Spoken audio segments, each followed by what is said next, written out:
আলিশ তোমার জন্য একটা গিফট আনছি আপু। কি গিফট? হাতটা দাও, চোখটা বন্ধ করো, নাও তোমার গিফট। আরে কি কিউট জিনিসটা এটা।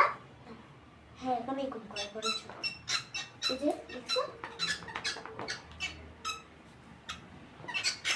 করো করো, এই যে নাও, এটা নিয়ে দাম করো, এটাই এরকম চালাতে হবে না।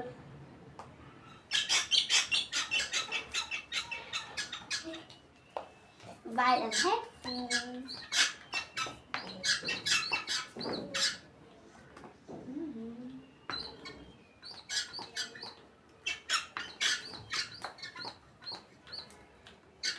আসলে ঠিক এখন তুমি বলো।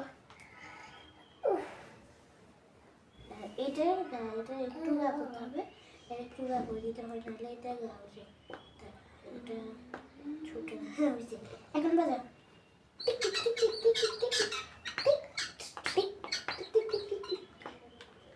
আলিফ তোমার একটা তো কান দাঁড়া গেছে, আবার বসে গেছে। Tata bye bye. এবার আমি